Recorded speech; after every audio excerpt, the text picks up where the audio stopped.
बेरहमी से इन लोगों ने पीट के और फिर इन्होंने दूसरा दावा किया, बोले ऐसे हो गया, सुसाइड कर लिया, ये कर दिया।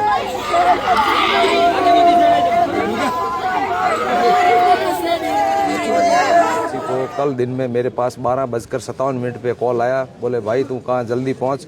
मेरे को उसकी एक ननद और एक उसका देवर और एक उसका पति और एक उसकी सास का मेरे को बोले मेरे को पीट रहे, मेरे को मार डालेंगे, भाई तू कहाँ, जल्दी पहुँच। हमारे अनुसंधान में ये आता है कि इस एक दो पसली टूटी हुई है, ननद व देवर व इसका पति ससुर इसको परेशान करते थे। तो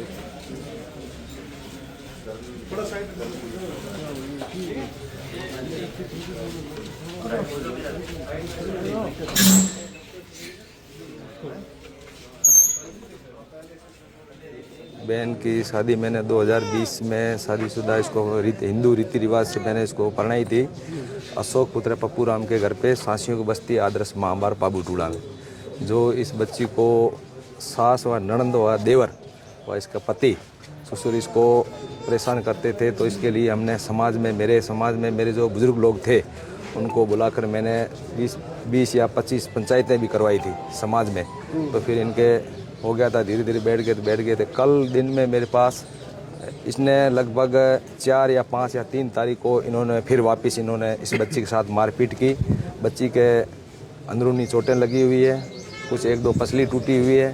और हमारे अनुसंधान में ये आता है कि इस बच्ची को बेरहमी से इन लोगों ने पीट के और फिर इन्होंने दूसरा दावा किया, बोले ऐसे हो गया, सुसाइड कर लिया, ये कर दिया, वो कर दिया। इस बच्ची को कल दिन में मेरे पास 12:57 पे कॉल आया, बोले भाई तू कहाँ, जल्दी पहुँच।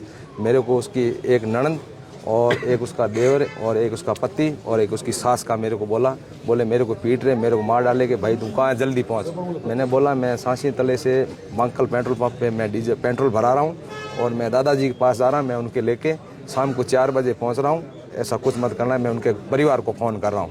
फिर मैं वहाँ से 12:57 पे बच्ची से 2 मिनट 48 सेकंड मैंने बात की।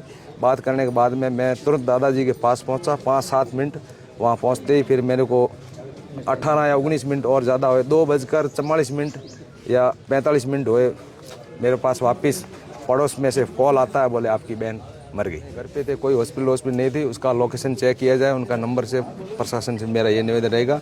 वो उनका परिवार में वो लोग वहीं बाद में पीटा, 2 दिन होने के बाद में पीटा उसको। उसकी नंद वहाँ गई हुई थी, उसने उसको टॉर्चर किया। फिर इन्होंने कहा सुनी इनके कुछ हुई होगी, इसके लिए फिर इसको पीटा। फिर एक बच्चे की थोड़ी तबीयत खराब थी, बोले मेरे को कॉल करके बच्ची ने ऐसे बोला था, बोले एक तो मेरे बच्चे की तबीयत खराब है, मेरी पसली टूटी हुई, मेरे से हिल रहा नहीं है और डॉक्टर ने इनको मना किया था, बोले 2-3 महीने इसको आराम देना।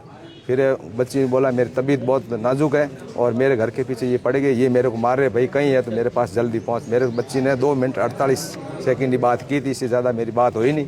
फिर वापस मेरे पास पड़ोसी का कॉल आता, बोले आपकी बच्ची मर गई। प्रशासन वगैरह आया, प्रशासन ने हमको दिखाया, हमने भी प्रशासन को दिखाया, हमने लिखाया है। और मेडिकल बोर्ड से जो अभी पोस्टमार्टम है वो अभी पुलिस प्रशासन ने बोला हमको नीचे पड़ी थी। हाँ, तो क्या उसमें फंदा था या फिर कैसे? हम गए, कैसे किया? हम गए उस टाइम, वहाँ कुछ नहीं था, वो नीचे पड़ी थी, ऊपर कपड़ा डाला हुआ था, फर्श में पड़ी थी। तो बॉडी सुसाइड कैसे किया? आत्महत्या किसी रस्सी से की? टाके नहीं, एक चुन्नी ऐसे बांध के रखी थी, क्या पता उससे तो उठ भी नहीं सकता था। उसके कमर में दर्द था, उठ भी नहीं सकता, क्या पता वो ऐसे छोटा ही कमरा है। उस कमरे के अंदर वो खाली एक चुन्नी बांध के रखी हुई थी। हम गए तब वो बॉडी आंगन में पड़ी थी। अच्छा, अभी आप क्या मांग करते हो सिस्टम से? हम प्रशासन से ये मांग करते हैं जो दोषी है वो बचा नहीं जाए और निर्दोष को कुछ होना नहीं चाहिए और मेरी बहन को न्याय मिलना चाहिए।